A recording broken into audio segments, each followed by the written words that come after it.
नमस्कार, आप देख रहे हैं सी न्यूज भारत और मैं हूं आपके साथ आकांक्षा यादव। वक्त हो चुका है न्यूज बुलेटिन का और आज इस न्यूज बुलेटिन में हम जानेंगे कि आगरा का कौन सा गांव अब तक है सुविधाओं से वंचित, प्रयागराज में क्यों निकाला गया कैंडल मार्च और बदायूं में सिलेंडर फटने से किसका आशियाना जलकर हुआ राख। ये सब जानेंगे विस्तार से, तो चलिए निगाह डालते इस वक्त की खास खबरों पर। सबका साथ सबका विकास के नारे लगाने वाली सरकार में एक ऐसा गांव भी है जो विकास की राह देख रहा है। जी हां, हम बात कर रहे हैं आगरा जनपद के एतमादपुर तहसील क्षेत्र के गांव महावतपुर की। आज़ादी के बाद लोगों को आज़ादी तो मिल गई, लेकिन वहां के रास्ते बदहाल स्थिति में पड़े हैं। बारिश के टाइम पर लोगों का हाल बेहाल हो जाता है। बारिश के टाइम पर नालियां व रास्ते दलदल में तब्दील हो जाते हैं।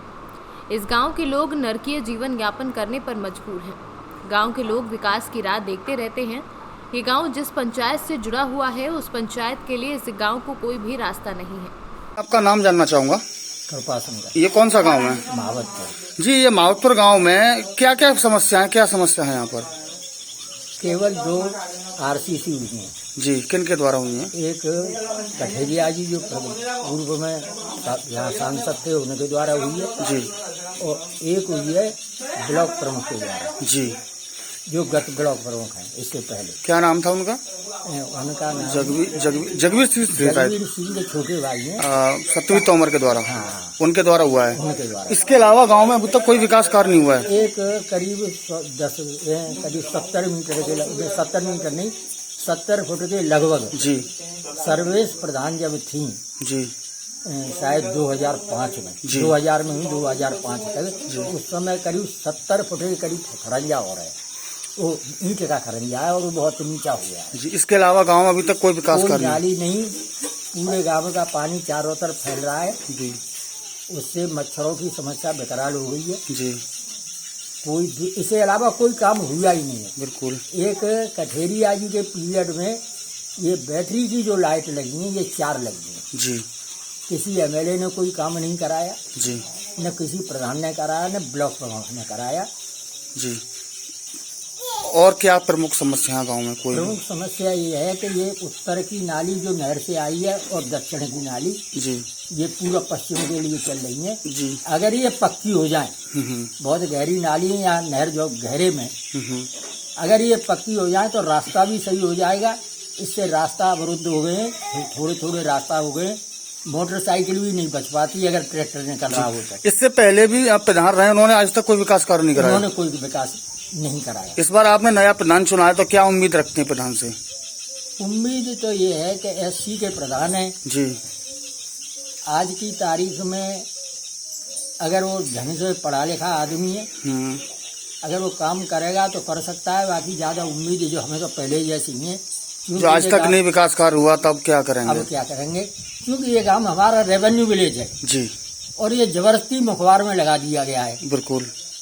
यहाँ से मुखबार के लिए कोई रास्ता नहीं है, जी, न कोई हमारे सामाजिक संबंध है मुखबार में। जी, तो वो लोग इधर ध्यान देते ही नहीं है। जीतने के बाद कतई कोई आता नहीं है, जी, केवल बधाई देने जरूर आ जाते हैं। जीतने के बाद कैसे आपके द्वारा हम जीत गए, बिल्कुल, बिल्कुल। इसके अलावा कोई कुछ नहीं करता। आगरा से सीनू संवाददाता विष्णु बघेल की रिपोर्ट। अमरोहा नगर की मंडी समिति में सोशल डिस्टेंसिंग हुई धड़ाम। कोरोना कर्फ्यू में ढील मिलते लोगों ने कोरोना को दावत देने के लिए बिना मास्क के मंडी समिति में खरीदारी और दुकानदारी की और जिम्मेदार पूरे मामले से अनजान बने हुए हैं। अमरोहा से सीनू संवाददाता गौरव श्रीमाली की रिपोर्ट। ढवारसी प्रेम सिंह पुत्र कल्लू सिंह निवासी चंदन कोटा लाइन ठीक करते समय करंट की चपेट में आने से गंभीर रूप से घायल हो गया। बता दें कि प्रेम सिंह के पिता कल्लू सिंह ने बताया कि ढवारसी बिजली के कर्मचारियों ने प्रेम को फोन कर लाइन ठीक करने के लिए बुलाया था और शट डाउन देने के बाद उसे खंबे पर चढ़ा दिया और वह बिजली की लाइन ठीक करने लगा। बिजली घर के कर्मचारियों ने बिना पूछे ही शट डाउन पर लाइन चालू कर दी और प्रेम लाइट की चपेट में आने से गंभीर रूप से घायल हो गया और उसे मुरादाबाद रेफर किया गया। परिजनों ने बिजली पर ढवारसी पर आकर धरना प्रदर्शन कर बिजली विभाग के कर्मचारियों पर कार्यवाही की मांग की है। क्या नाम है आपका? मेरा नाम हीरा। कौन से गांव की रहने वाली हो? चकुनी की हूँ, कोटा में ब्याह होया। अच्छा, ये जो आपके हस्बैंड के हाथ करंट लगा, क्या है मामला?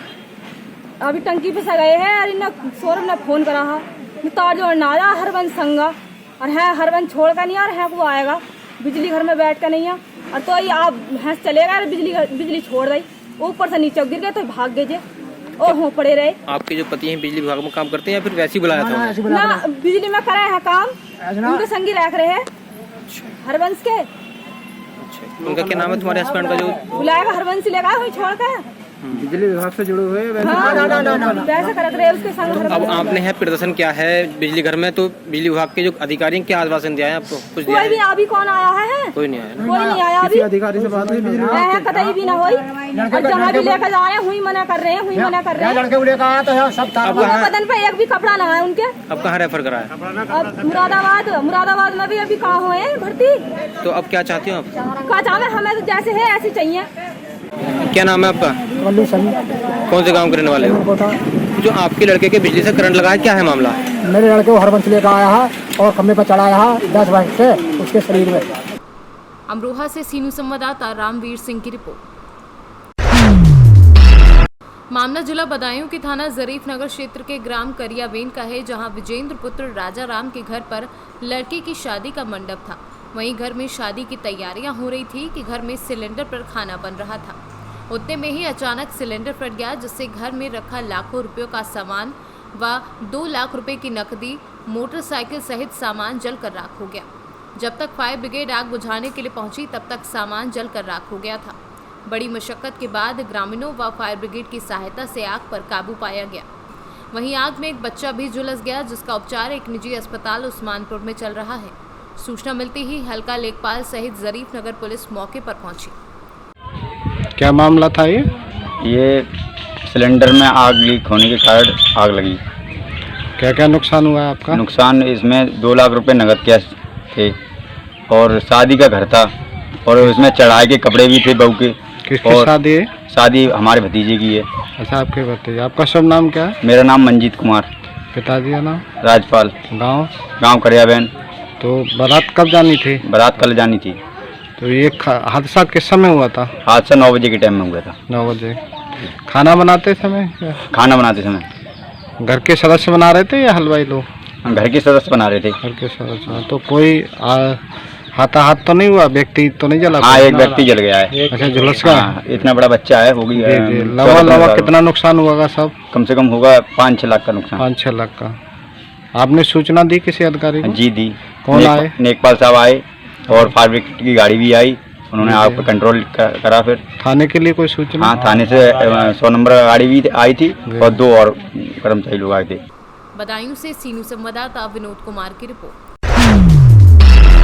मामला है जनपद बुलंदशहर के डिबाई ब्लॉक का, जहां ऑक्सीजन गैस रिफिलिंग के नाम पर एडीओ पंचायत सरकारी दामों से दोगुने दामों में कर रहे ऑक्सीजन रिफिलिंग।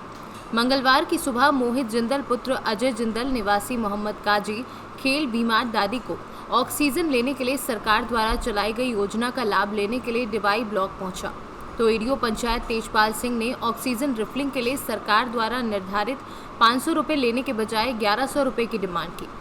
पीड़ित ने फोन पर भाजपा मंडल अध्यक्ष विकास वासने को जानकारी दी, जिस पर मंडल अध्यक्ष ने बात करने के लिए एडीओ पंचायत को फोन देने को कहा, तो एडीओ पंचायत भड़क गए और अभद्र व्यवहार करने लगे।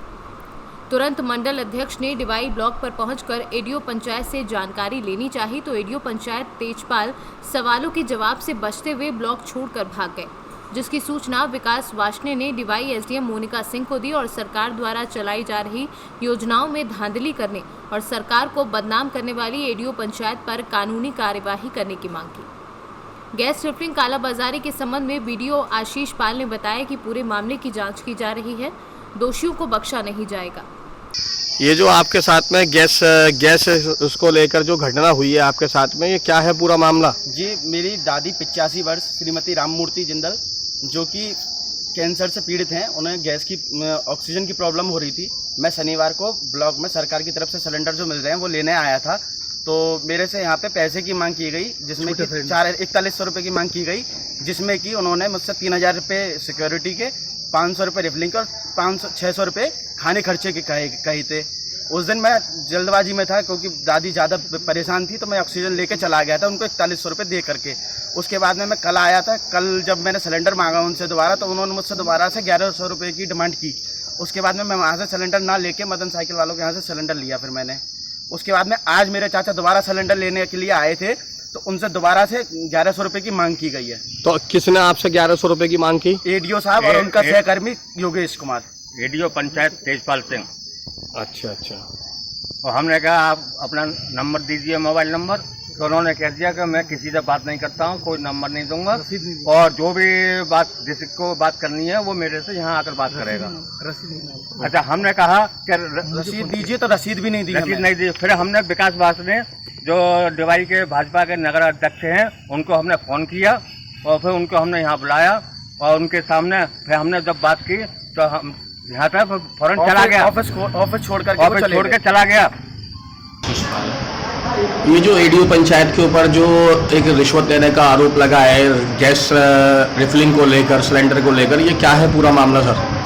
देखिए, इसके बारे में मुझे आज ही जानकारी मिली है। कुछ लोगों द्वारा फ़ोन किया गया था कि कुछ रेट्स ज़्यादा लगाए जा रहे हैं, और मेरे पास रिटर्न में कंप्लेन आ गई है, और इस मामले की जांच कराई जाएगी, और निष्पक्ष जांच कराते हुए यदि दोषी पाए जाते हैं तो उनके खिलाफ नियमानुसार कार्रवाई कराएगी। बुलंदशहर से कैमरा पर्सन कुबेर शर्मा के साथ अकरम अली की रिपोर्ट। यूपी के बुलंदशहर के थाना शिकारपुर के अंतर्गत झूठी सूचना देकर रुपए हड़पने वाले अभियुक्तों को पुलिस ने गिरफ्तार कर लिया है। छोटा हाथी चालक लवकुश ने पुलिस को सूचना दी थी कि लुटेरे शिफ्ट कार में सवार होकर आए हैं और उससे 1,44,000 रुपये छीन कर ले गए। शक होने पर पुलिस ने लवकुश को हिरासत में लेकर पूछताछ की तो सारे मामले में पर्दा उठ गया। पूछताछ में पता चला कि सूचना झूठी निकली है। दरअसल लवकुश चीनी मिट्टी का सामान लेकर खुर्जा से संभल गया था, जहां से दुकानदारों द्वारा उसे 1,44,000 रुपये मिले थे। उसके बाद उसने अपने साथी विपिन व लाखन के साथ मिलकर पैसों को हड़पने की योजना बनाई और गुमराह करने के लिए अपना मोबाइल झाड़ियों के पास फेंक दिया। मुखबिर द्वारा मिली सूचना के आधार पर पुलिस ने तीनों ठगी अभियुक्तों को गिरफ्तार कर जेल भेज दिया है। गिरफ्तार अभियुक्तों के कब्जे से हड़पी गई 1,44,000 रुपये व 2 तमंचे सहित 4 जिंदा कारतूस बरामद किए गए हैं। देखिए, दिनांक 10/6/21 को एक छोटा हाथी का ड्राइवर जो खुर्जा नगर का रहने वाला है, लवकुश जिसका नाम है, ये अपने छोटे हाथी से कुछ मिट्टी के बर्तन आज लेकर के संभल गया। वहाँ उसने सामान दिया और उसके एवज में मालिक का जो 1,44,000 रुपये उसको प्राप्त हुआ, उसको लेके वापस आ रहा था। इसने एक प्लानिंग कर रखी थी जिसमें अपने एक रिश्तेदार विपिन और दूसरे साथी लाखन के साथ मिल करके रास्ते में इन्होंने रुपए बांट लिए। इसके बाद एकांत में एक जगह गाड़ी खड़ी करके पुलिस को लूट की सूचना दी कि कुछ गाड़ी वालों ने उनके साथ लूट कर ली है, कैश ले लिया है, और शिकारपुर पुलिस ने बहुत ही परिश्रम के साथ प्रयास करते हुए इस पूरे केस को वर्कआउट कर लिया है। कथित रूप से लूटा गया 1,44,000 जो इन्हीं लोगों के पास था, वो उसकी बरामदगी हो गई है। इनके कब्जे से नाजायज़ तमंचे, असलहे, कारतूस आदि बरामद किए गए हैं और इन्हें गिरफ्तार करके जेल भेजा गया। सर, पहला भी कोई आपराधिक इतिहास? पुराना कोई आपराधिक इतिहास अब तक इनका नहीं मिल पाया है और फिलहाल प्रयास किया जा रहा है।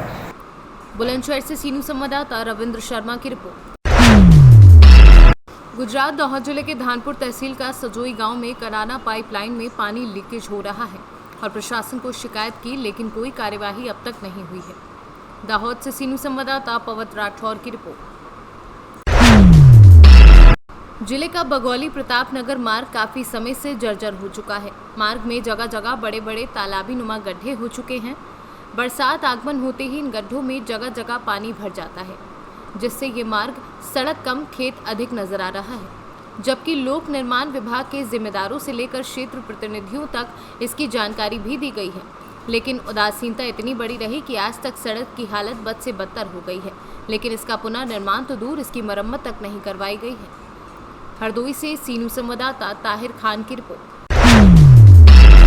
झारखंड के साहिबगंज जिला अंतर्गत तालझारी प्रखंड में संभावित बाढ़ की तैयारी को लेकर प्रखंड एवं अंचल कर्मी के साथ मंगलवार को प्रखंड सभागार में बैठक की गई, जिसकी अध्यक्षता प्रखंड विकास पदाधिकारी साइमन मरांडी ने की।